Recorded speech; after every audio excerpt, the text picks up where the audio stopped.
کہ ختم نبوت زندہ باد، ختم نبوت زندہ باد، ختم نبوت زندہ باد، ختم نبوت زندہ باد۔ سفر قرآن۔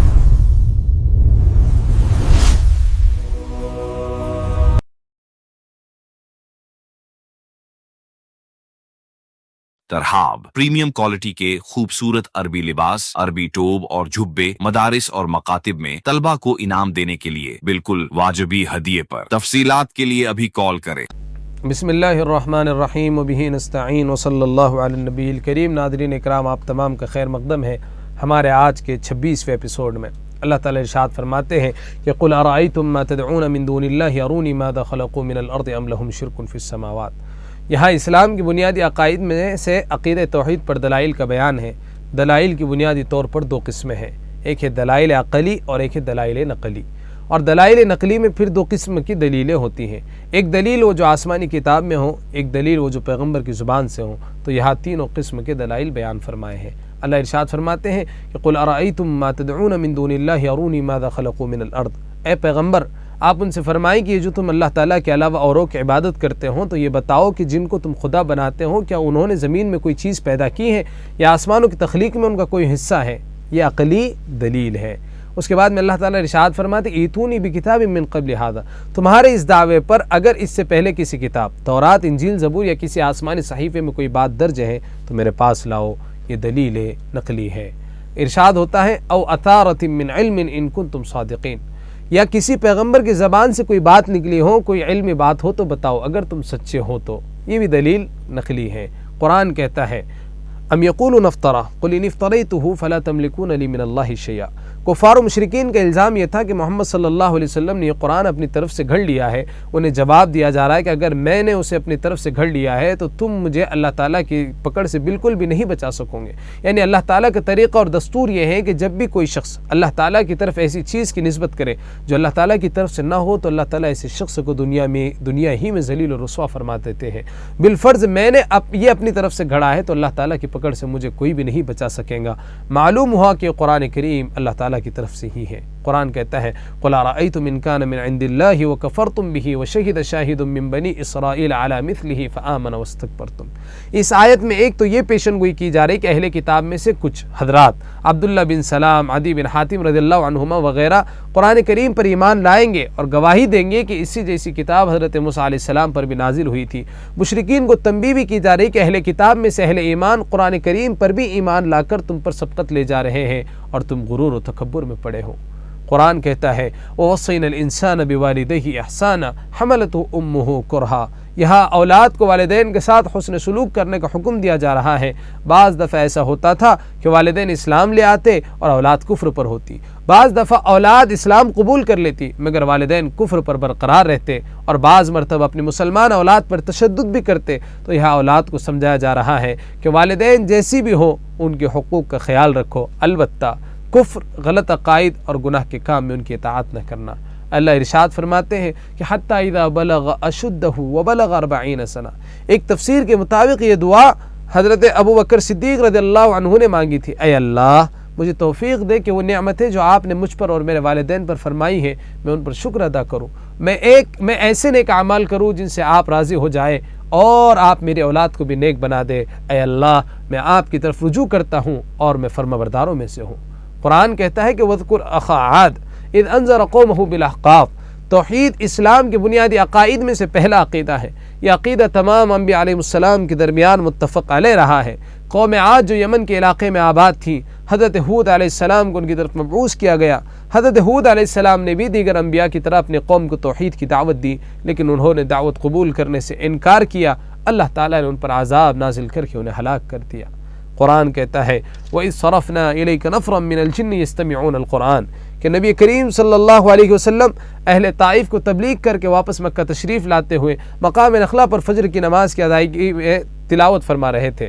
جنات کی ایک جماعت وہاں سے گزر رہی تھی، وہ ایک دوسرے کو خاموش کروا کر قرآن کریم سننے کے لیے رک گئے، اسلام بھی قبول کر لیا اور اپنے قوم کے لیے داعی بنے۔ پھر وقتاً فوقتاً کئی وفود یعنی کئی لوگ نبی اکرم صلی اللہ علیہ وسلم کے پاس آتے اور اسلام قبول کرتے رہے۔ اللہ ارشاد فرماتے ہیں کہ فصبر کما صبر اولو العزم من الرسل ولا تستعجل لهم، گزشتہ آیت میں تھا کہ آپ طائف سے واپس آ رہے تھے جب جنوں کی ایک جماعت نے قرآن کریم سنا، اہل طائف نے آپ کو تکلیفیں پہنچائیں. اب یہاں سے نبی کریم صلی اللہ علیہ وسلم کو صبر کی تلقین کی جا رہی ہے کہ آپ ان کی تکلیفوں پر صبر کریں جس طرح اولو العزم پیغمبروں نے صبر کیا ہے. اس کے بعد سورہ محمد کا آغاز ہوتا ہے صلی اللہ علیہ وسلم. اس صورت میں نبی اکرم صلی اللہ علیہ وسلم کا محبت سے کہ صلی اللہ علیہ وسلم کا نام اس میں گرامی لیا گیا ہے، اس لیے صورت کا نام سورہ محمد رکھا گیا ہے. اللہ ارشاد فرماتے ہیں الذین کفروا وصدوا عن سبیل اللہ اضل اعمالہم. کافروں نے دو کام کیے ہیں. پہلا، انہوں نے خود بھی کفر اختیار کیا. دوسرا، دیگر لوگوں کو بھی اللہ تعالیٰ کے راستے سے روکا. نتیجتاً اللہ تعالیٰ نے ان کے اعمال ضائع فرما دیے. جب ان کے مقابلے میں اہل ایمان لے آئے، نیک اعمال کیے اور آپ صلی اللہ علیہ وسلم پر جو کچھ نازل ہوا اس کو دل و جان سے مانا، نتیجتاً اللہ تعالیٰ نے ان کے گناہوں کو معاف فرما دیا اور ان کے احوال اور دلوں کو بھی اصلاح فرما دی. اللہ ارشاد فرماتے کہ فَإِذَا لَقِيتُمُ الَّذِينَ كَفَرُوا فَضَرْبَ الرِّقَابِ. اس آیت میں یہ ثابت ہو رہا ہے کہ قیدیوں کے بارے دو اختیار ہے، فدیہ لے کر آزاد کر دے یا بغیر فدیہ لے کر آزاد کر دے. جب بدر کے موقع پر کفار کے 70 آدمی گرفتار ہوئے تو نبی اکرم صلی اللہ علیہ وسلم نے صحابہ اکرام کی اکثریت کے مشورے سے فدیہ لے کر انہیں چھوڑ دیا تھا، جس پر اللہ تعالیٰ نے ناراضی کا اظہار فرمایا تھا، جبکہ یہاں فدیہ لے کر چھوڑنے کا اختیار دیا جا رہا ہے. مذکورہ دونوں میں کوئی تعارض نہیں. اصل حکم یہ ہے کہ کفار کی طاقت کو کچل کر ختم کرنا ہے، چونکہ غزوہ بدر میں فدیہ لے کر چھوڑنے کا مطلب یہ بن رہا تھا کہ ان کی طاقت کو اچھے طریقے سے کچلے بغیر رہا کیا جا رہا تھا. اس لیے اللہ تعالیٰ نے ناراضی کا اظہار فرمایا. بعد میں جب مسلمان اور اسلام طاقتور اور کفار کمزور ہو گئے تو پھر اس آیت والا حکم دے دیا گیا ہے. خلاصہ کلام یہ ہے کہ مسلمان حاکم کو قیدیوں کے متعلق 4 قسم کے اختیار حاصل ہے. نمبر 1، جب لوگ قیدی ہو جائے چاہے تو ان کو قتل کر دے. نمبر 2، چاہے تو ان کو غلام بنا دے. نمبر 3، فدیہ لے کر ان کو آزاد کر دے اور فدیہ میں پیسے بھی ہے اور قیدیوں کا تبادلہ بھی ہے یا فدیہ میں کوئی بھی چیز رکھ لے. نمبر 4، فدیہ کے بغیر آزاد کرے اور کچھ بھی نہ لے. اس کے بعد اللہ رب العزت ارشاد فرماتے ہیں مثل الجنت التي وعد المتقون فيها انہار من ماء غیر آسن. گزشتہ آیات میں جہاد و قتال کا بیان تھا، اب جنتیوں کے انعامات کو بیان کیا جا رہا ہے. دوسرے انعامات کے علاوہ اللہ تعالیٰ 4 قسم کے نہریں بھی عطا فرمائیں گے. پانی کی نہر جو بالکل صاف ہوں گی، دودھ کی نہر جس کا ذائقہ تبدیل نہیں ہوگا، شراب کی نہر جو لذت والی ہوں گی، کڑوی نہیں ہوں گی، بدبودار نہیں ہوں گی، شہد کی نہر جو بالکل صاف ستھری ہوں گی. اللہ ارشاد فرماتے کہ وَيَقُولُ الَّذِينَ آمَنُوا لَوْلَا نُزِّلَتْ السُّورَةُ فَإِذَا أُنزِلَتْ سُورَةٌ مُحْكَمَةٌ وَذُكِرَ فِيهَا الْقِتَالُ. اہل ایمان یعنی صحابہ اکرام رضی اللہ عنہم مخلص تھے. نبی اکرم صلی اللہ علیہ وسلم اور قرآن کے ساتھ ان کے عشق کی انتہا تھی، تو یہ انتظار میں رہتے تھے کہ کوئی نئی صورت نازل ہو تاکہ ہمارا ایمان تازہ ہو اور جہاد کی اجازت بھی مل جائے. منافقین بھی زبانی طور پر یہی بات کہہ دیتے ہوگے. جب کوئی صورت نازل ہوتی ہے اور اس میں جہاد کا بھی ذکر ہوتا تو منافقین کی حالت خوف کی وجہ سے اس شخص کی طرح ہو جاتی جس پر موت کی غشی طاری ہو چکی ہو. اللہ ارشاد فرماتے کہ ان الذين كفروا وصدوا عن سبيل الله وشاقوا الرسول من بعد ما تبين له الهدى. اس وعید کا مصداق ہر وہ کافر ہے جو شریعت کے راستے سے روکتا ہے، لیکن بطور خاص اس سے مراد بنو قریظہ اور یہود ہے. یہ وہ لوگ تھے جنہوں نے مسلمانوں کے خلاف مشرکین مکہ کی بہت مدد کی تھی. ان کے اعمال تباہ و برباد ہو جائیں گے، یعنی آخرت میں انہیں کوئی ثواب نہیں ملیں گا. اللہ ارشاد فرماتے کہ وَإِن تَتَوَلَّوْا يَسْتَبْدِلْ قَوْمًا غَيْرَكُمْ ثُمَّ لَا يَكُونُوا أَمْثَالَكُمْ. کہ پہلے اللہ تعالیٰ نے مال خرچ کرنے کا حکم دیا، اب اللہ تعالیٰ اپنے شان بے نیازی بیان فرما رہے ہیں کہ ہمیں تمہارے اموال کی ضرورت نہیں، یعنی اس کا فائدہ تمہیں ہی ہونا ہے، بلکہ تم خود بھی اگر تبدیل ہو گئے تو تمہاری جگہ ہم اور لوگوں کو لائیں گے جو تمہاری طرح نہیں ہوں گے، بلکہ وہ ہمارے مکمل اطاعت کریں گے اور ہمارے حکم کو مانیں گے. اللہ تعالیٰ ارشاد فرماتے ہیں اس کے بعد سورہ فتح کا آغاز ہوتا ہے. اس سورت میں فتح مکہ کا ذکر ہے. پہلی آیت میں لفظ فتح موجود ہے، اسی وجہ سے اس کا نام بھی فتح رکھا گیا ہے. اللہ ارشاد فرماتے ہیں کہ انا فتحنا لک فتحا مبینا. نبی اکرم صلی اللہ علیہ وسلم نے ارادہ فرمایا کہ صحابہ کرام رضی اللہ عنہم کے ساتھ عمرہ کرے، اور آپ نے خواب بھی دیکھا تھا کہ صحابہ کرام رضی اللہ عنہم کے ساتھ مکہ مکرمہ میں داخل ہو رہے ہیں. چنانچہ سن 6 ہجری کو آپ عمرہ کرنے کے لیے اپنی جماعت کے ساتھ روانہ ہوئے. مشرکین کی رکاوٹ کی وجہ سے حدیبیہ کے مقام پر پڑاؤ ڈالا. اس موقع پر یہ آیت نازل ہوئی جس میں خوشخبری ہے کہ اللہ تعالیٰ نے آپ کو ایک کھلی فتح عطا فرما دی جو سن 8 ہجری کو فتح مکہ کی صورت میں پوری ہوئی.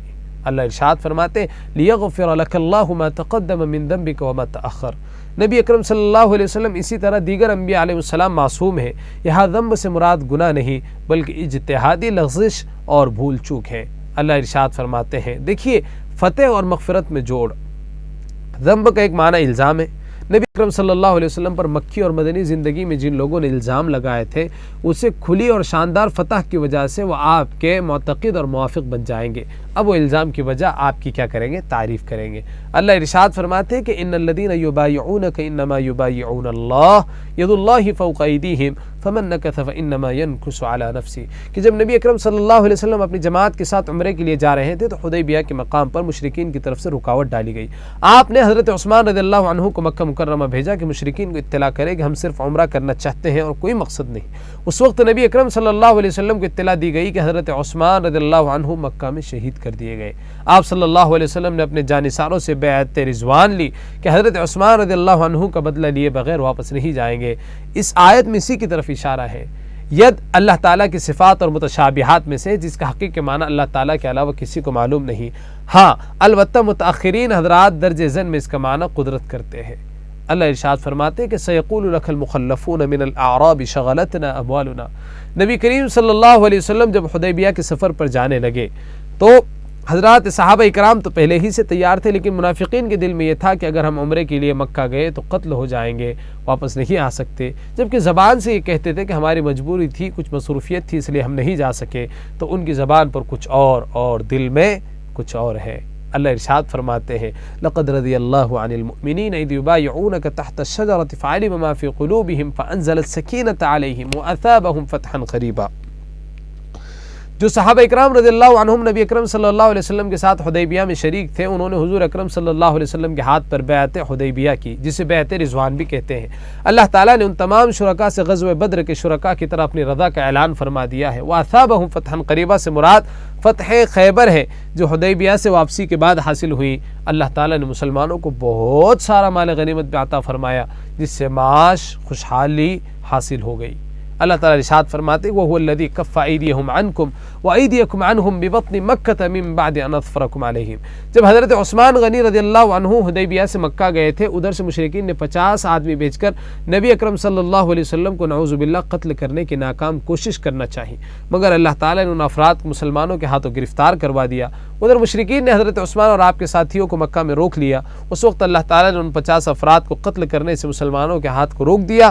ادھر مشرکین کے دل میں مسلمانوں کو رعب ڈال دیا اور وہ بھی حضرت عثمان اور ان کے ساتھیوں کو شہید کرنے سے رک گئے اور صلح پر آمادہ ہو گئے۔ اللہ ارشاد فرماتے ہیں فَأَنزَلَ اللَّهُ سَكِينَتَهُ عَلَى رَسُولِهِ وَعَلَى الْمُؤْمِنِينَ۔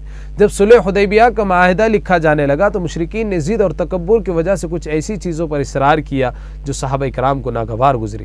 مثلا بسم اللہ الرحمن الرحیم کے بجائے بسمک اللہم اور محمد الرسول اللہ کے بجائے محمد بن عبداللہ لکھا گیا، تو اس وقت اللہ تعالیٰ نے اپنے پیغمبر صلی اللہ علیہ وسلم اور صحابہ کرام رضی اللہ عنہم کے دلوں میں تحمل پیدا کیا اور انہیں تقوی پر ثابت قدم رکھا اور اسی کو سکینت سے تعبیر کیا ہے۔ اللہ ارشاد فرماتے ہیں لقد صدق اللہ رسولہ الرؤیا بالحق۔ نبی کا خواب وحی ہوتا ہے۔ یہاں سے اس خواب کا ذکر ہے کہ جو نبی اکرم صلی اللہ علیہ وسلم نے حدیبیہ کے سفر پر جانے سے پہلے دیکھا تھا کہ ہم عمرہ کرنے کے لیے مکہ میں داخل ہو رہے ہیں۔ اس خواب کی تعبیر سن 6 ہجری کے بجائے 7 ہجری کو پوری ہوئی۔ آپ نے اپنی جماعت کے ہمراہ امن و سکون کے ساتھ عمرے کی ادائیگی فرمائی۔ اللہ ارشاد فرماتے هو الذي ارسل رسوله بالهدى ودين الحق ليظهره على الدين كله وكفى بالله شهيدا۔ وہی ہے جس نے اپنے پیغمبر کو ہدایت اور دین حق دے کر بھیجا تاکہ اس دین کو تمام ادیان پر غالب کر دے، اور اس کی گواہی کے لیے اللہ ہی کافی ہے۔ یاد رکھو غلبے کی 2 قسمیں ہیں، ایک ہے غلبہ برہانی اور ایک ہے غلبہ عملی۔ غلبہ برہانی یعنی دلیل کے ساتھ تمام ادیان پر دین محمد کا غالب ہونا، یہ حضور صلی اللہ علیہ وسلم کے دور میں ہو چکا ہے، اور غلبہ عملی صحابہ رضی اللہ عنہم کے دور میں ہو چکا ہے، اور پورے کرۂ ارض پر غلبہ عملی حضرت عیسیٰ علیہ السلام کے دور میں ہوگا انشاءاللہ العزیز۔ محمد الرسول اللہ اللہ کے رسول کا نام ہے۔ صلح نامے میں مشرکین نے اپنی ضد اور تکبر کی وجہ سے محمد الرسول اللہ لفظ رسول اللہ لکھوانے سے انکار کیا تھا، تو اللہ تعالیٰ نے قرآن کریم میں محمد الرسول اللہ کو نازل فرما کر قیامت تک کے لیے اس کو مستقل حصہ بنا دیا۔ محمد پیغمبر کی ذات کو کہتے ہیں اور رسول پیغمبر کی بات کو کہتے ہیں۔ پیغمبر کی ذات بھی محفوظ ہے اور پیغمبر کی بات بھی محفوظ ہے۔ قرآن کہتا ہے والذین معه اشداء علی الکفار رحماء بینہم۔ صحابہ اکرام کی صفات کے جو آپ صلی اللہ علیہ وسلم کے ساتھی ہیں وہ کفار کے مقابلے میں سخت ہے، آپس میں نرم ہے۔ تم دیکھو گے کہ وہ رکوع کرتے ہیں، سجدے کرتے ہیں، اللہ کا فضل اور اللہ کی خوشنودی تلاش کرتے ہیں، کثرت سجود کی وجہ سے ان کے چہرے پر نشان نظر آتے ہیں۔ ان کے اوصاف تورات و انجیل میں بھی بیان کیے گئے ہیں۔ ان کی مثال ایسی ہے جیسی کھیتی ہو، جس نے پہلے تو اپنی کوپل نکالی ہو، پھر اس کو مضبوط کیا ہو، پھر تھوڑی سی موٹی ہوئی ہو، پھر اپنے تنے کے سہارے کھڑی ہوئی ہو کہ کسان اس کو دیکھ کر خوش ہوتا ہے، یہ اللہ تعالیٰ اس کے لیے کرتے ہیں، اس سے کافروں کا دل جلے۔ اس کے بعد سورۃ الحجرات کا آغاز ہوتا ہے۔ اس سورت میں حجرات یعنی نبی اکرم صلی اللہ علیہ وسلم کی رہائشی حجروں کے پیچھے سے آپ صلی اللہ علیہ وسلم کو آواز دینے سے منع کیا گیا ہے، اسی وجہ سے اس کا نام حجرات رکھ دیا گیا ہے۔ اللہ ارشاد فرماتے ہیں یا ایھا الذین آمنوا لا تقدموا بین یدی اللہ ورسولہ واتقوا اللہ ان اللہ سمیع علیم۔ سورت کی شروع والی آیات میں مجلس نبوی صلی اللہ علیہ وسلم کے آداب کو بیان کیا جا رہا ہے۔ جن معاملات کا فیصلہ نبی مکرم صلی اللہ علیہ وسلم نے کرنا ہو اور ان کے معاملات میں آپ نے مشورہ بھی طلب نہ کیا ہو تو ان میں نبی صلی اللہ علیہ وسلم سے آگے بڑھنا اور پھر اس میں بحث و مباحثہ کرنا خلاف ادب ہے۔ جیسے قبیلہ تمیم کے وفد کے امیر بنانے کے متعلق نبی اکرم صلی اللہ علیہ وسلم کے فیصلے سے پہلے حضرت شیخین رضی اللہ عنہما کے مابین بحث ہوئی تھی۔ اس وقت یہ ابتدائی آیت نازل ہوئی جن میں ایمان والوں کو حکم دیا گیا ہے کہ اپنی آوازیں نبی کی آواز سے بلند نہ کرے۔ یہ حکم جس طرح نبی پاک صلی اللہ علیہ وسلم کی زندگی میں تھا، اسی طرح آپ کی وفات کے بعد آج بھی مسجد نبوی کے حدود میں یہی حکم ہے، کہیں ایسا نہ ہو کہ تمہارے اعمال برباد ہو جائے۔ اللہ ارشاد فرماتے کہ یا ایھا الذین آمنوا ان جاءکم فاسق بنبأ فتبینوا ان تصیبوا قوما بجہالۃ فتصبحوا علی ما فعلتم نادمین۔ اس آیت کے شان نزول کے بارے میں عام طور پر ایک واقعہ بیان کیا جاتا ہے کہ نبی کریم صلی اللہ علیہ وسلم نے قبیلہ بنو مستلق کے پاس زکوٰۃ کی وصولی کے لیے حضرت ولید بن عقبہ رضی اللہ عنہ کو بھیجا تو قبیلے والے ان کے استقبال کے لیے بستی سے باہر آ گئے۔ انہیں غلط فہمی ہوئی کہ شاید یہ لوگ لڑنا چاہتے ہیں، کیونکہ اس قبیلے کے لوگوں کے ساتھ پہلے ان کی عداوت تھی، یا پھر غلط فہمی کی وجہ یہ بنی کہ وہاں پر کسی شریر شخص نے انہیں یہ کہا کہ یہ لوگ آپ کو قتل کرنا چاہتے ہیں۔ جبکہ ایک روایت جسے مفسر ابن جریر طبری رحمہ اللہ نے نقل کیا ہے کہ شیطان نے انسانی شکل میں آ کر انہیں بتایا کہ وہ لوگ آپ کو قتل کرنا چاہتے ہیں۔ بہرحال کوئی وجہ بھی ہو، چاہے آپ کی غلط فہمی ہو، شریر شخص نے بتلایا ہو، یا شیطان نے انسانی روپ دھار کر بتایا ہو، آپ رضی اللہ عنہ وہاں سے واپس لوٹے اور نبی کریم صلی اللہ علیہ وسلم کی خدمت میں سارا معاملہ بیان کیا۔ اس پر یہ آیت نازل ہوئی جس میں حضرت ولید بن عقبہ رضی اللہ عنہ کو یہ محبوبانہ تنبیہ فرمائی گئی کہ جب فاسق شریر انسان یا شیاطین نے آپ کو غلط خبر دی تو آپ کو چاہیے تھا کہ آپ اس کی تحقیق کرتے۔ آیت میں فاسق سے مراد صحابی رسول حضرت ولید بن عقبہ رضی اللہ عنہ نہیں، بلکہ وہ شریر انسان یا شیطان ہے، اور صحابی کو عذروِ محبت یہ سمجھایا جا رہا ہے کہ ان معاملات میں تحقیق کیا کرو۔ یہ صحابی سے محبت کا معاملہ ہے کہ ان کی غلط فہمی کی اصلاح کی جا رہی ہے۔ گویا اس آیت میں صحابی کی مدح بیان کی گئی ہے، اور اس آیت میں ایک ضابطہ بیان کیا گیا ہے کہ جب کوئی فاسق ایسی خبر دے جس کی تحقیق دینی یا دنیاوی اعتبار سے ضروری ہو تو وہاں تحقیق کر لیا کرو۔ آیت میں کسی صحابی کو فاسق نہیں کہا جا رہا ہے۔ اللہ ارشاد فرماتے یا ایھا الذین آمنوا لا یسخر قوم من قوم عسى ان یکونوا خیرا منہم۔ ہر وہ بات جس سے معاشرے میں لڑائی یا فتنہ ہو یا اس سے کسی مسلمان کو تکلیف پہنچے، ان سے دو آیات میں منع کیا گیا ہے۔ مثلا کوئی مرد کسی مرد کا مذاق نہ اڑائے، نہ ہی کوئی عورت کسی عورت کا مذاق اڑائے، ایک دوسرے کو طعنہ نہ دے، ایک دوسرے کو برے القاب سے نہ پکارے، بدگمانی نہ کرے، کسی کے عیب تلاش نہ کرے، کسی کی غیبت نہ کرے۔ اللہ فرماتے یا ایھا الناس انا خلقناکم من ذکر وانثی۔ اللہ تعالیٰ نے حضرت آدم علیہ السلام کی اولاد کے مختلف قبائل، اقوام اور خاندان بنائے ہیں۔ ان کا مقصد صرف پہچان ہے، یہ مقصد نہیں کہ ایک دوسرے پر بڑائی اور عزت جتائے۔ عزت اور بڑائی کا دار و مدار تقوی پر ہے۔ اس کے بعد میں سورہ قاف کا آغاز ہوتا ہے۔ قاف حروف مقطعات میں سے ہے جس کا معنی اللہ تعالیٰ ہی کو معلوم ہے۔ اس صورت میں زیادہ تر عقیدہ آخرت کو دلائل سے ثابت کیا گیا ہے۔ اللہ ارشاد فرماتے ہیں قد علمنا ما تنقص الارض منہم وعندنا کتاب حفیظ۔ ابتدائی آیات میں منکرین آخرت کے اعتراض کا جواب دیا جا رہا ہے۔ ان کا اعتراض یہ تھا کہ جب ہم مر کر مٹی ہو جائیں گے اور ہمارے جسم کے تمام حصوں کو مٹی کھا جائیں گی، ان کو دوبارہ جمع کیسے کیا جائے گا؟ انہیں جواب دیا گیا کہ زمین جن حصوں کو گھٹا دیں گی ان کا ہمارے پاس پورا علم ہے اور ہمارے پاس کتاب میں سب کچھ محفوظ ہے۔ اللہ ارشاد فرماتے کذبت قبلہم قوم نوح واصحاب الرس وثمود۔ اللہ تعالیٰ نے اپنے پیغمبر کو تسلی دی ہے کہ یہ آپ کو جھٹلاتے ہیں، تو اس سے پہلے بھی نوح علیہ السلام کو جھٹلایا گیا۔ کوے والے قوم نے اپنے پیغمبر حضرت صالح علیہ السلام کو جھٹلایا، قوم سمود نے بھی حضرت صالح علیہ السلام کو جھٹلایا، قوم عاد نے بھی جھٹلایا، قوم فرعون نے موسیٰ علیہ السلام کو جھٹلایا، اور قوم لوط نے بھی جھٹلایا۔ اللہ فرماتے اذ یتلقی المتلقیان عن الیمین وعن الشمال قعید، قیامت کے دن ہر انسان کا اعمال نامہ بطور حجت اس کے سامنے پیش کیا جائے گا تاکہ وہ خود دیکھ لے کہ دنیا میں کیا کر کے آیا ہے۔ اس کے لیے اللہ تعالیٰ نے 2 فرشتے مقرر فرمائے ہوئے ہیں، ایک انسان کے دائیں کندھے پر اور ایک انسان کے بائیں کندھے پر موجود ہے، وہ جو بھی کام کرتے ہیں اسے لکھ لیتے ہیں۔ اللہ ارشاد فرماتے ہیں یوم نقول لجہنم هل امتلأت وتقول هل من مزید، اس وقت کو بھی یاد رکھو جب ہم جہنم سے کہیں گے کیا تمہارا پیٹ بھر گیا ہے، تو وہ کہنے لگیں گی کیا کچھ اور بھی ہے۔ جہنم سے یہ سوال صرف تحدیداً اور زجر کے لیے ہوگا کہ جو لوگ پہلے سے جہنم میں ہوں گے تو اس سے ان پر خوف طاری ہو جائے گا۔ اللہ ارشاد فرماتے ہیں وَأُزْلِفَتِ الْجَنَّةُ لِلْمُتَّقِينَ غَيْرَ بَعِيدٍ، گزشتہ آیت میں جہنم اور اہل جہنم کا تذکرہ تھا، اب یہاں سے اہل جنت کا تذکرہ ہے کہ جنت کو متقین کے بالکل قریب کر دیا جائے گا، اور یہ بالکل بھی دور نہیں ہوں گی۔ یہ چیز ہر اس بندے کے لیے ہے جو اللہ کی طرف رجوع کرنے والا ہو اور اپنے حفاظت کرنے والا ہو۔ اللہ ارشاد فرماتے ہیں نحن اعلم بما یقولون وما انت علیہم بجبار فذکر بالقرآن من یخاف وعید، کہ امام الانبیاء صلی اللہ علیہ وسلم کا فریضہ صرف لوگوں تک نصیحت کو پہنچا دینا ہے، لوگوں کو منوانا نہیں۔ بس آپ صلی اللہ علیہ وسلم اپنا فریضہ ادا فرما دے، جس کے دل میں آخرت کے دن اور اللہ تعالیٰ کا خوف ہوگا وہ آپ صلی اللہ علیہ وسلم کی دعوت کو قبول کرے گا۔ اس کے بعد میں سورہ زاریات کا آغاز ہوتا ہے۔ یہ سورت پارہ نمبر 26 کے آخر سے شروع ہو رہی ہے۔ حضرت ابراہیم علیہ السلام کا قصہ کچھ پارہ نمبر 26 میں ہے، کچھ پارہ نمبر 27 میں ہے۔ اللہ ارشاد فرماتے وَالزَّارِيَاتِ ذَرْوًا فَالْحَامِلَاتِ وِقْرًا فَالْجَارِيَاتِ يُسْرًا فَالْمُقَسِّمَاتِ أَمْرًا، 4 قسم کے مخلوقوں کی قسم کھائی ہے۔ وَالزَّارِيَاتِ ذَرْوًا، قسم ہے ان ہواؤں کی جو گرد و غبار کو اڑاتی ہیں، گرد و غبار کو اڑاتی ہیں۔ فَالْحَامِلَاتِ وِقْرًا، قسم ہے ان بادلوں کی جو بوجھ اٹھاتے ہیں۔ فالجاریات یسرا، قسم ہے ان کشتیوں کی جو آسانی سے چلتی ہیں۔ فالمقسمات امرا، قسم ہے ان فرشتوں کی جو اللہ تعالیٰ کے حکم سے چیزیں تقسیم کرتے ہیں۔ اللہ تعالیٰ مخلوق کی قسمیں کھائیں تو اس سے یا تو قرآن کریم کی فصاحت و بلاغت کو بیان کرنا مقصود ہوتا ہے، یا پھر قسموں کے بعد والی چیز قیامت ضرور آئیں گی پر قسموں کی دلیل بنانا مقصود ہوتا ہے۔ اللہ ارشاد فرماتے کہ وفی اموالہم حق للسائل والمحروم، مومنین کے اموال میں مانگنے والوں اور محروم لوگوں کا حق ہوتا ہے۔ بعض محتاج وہ ہیں جو مانگتے ہیں، بعض محتاج وہ ہیں جو مانگتے نہیں، تو مومنین متقین کی صفت یہ ہے کہ مانگنے والوں اور نہ مانگنے والوں دونوں کو دے دیتے ہیں۔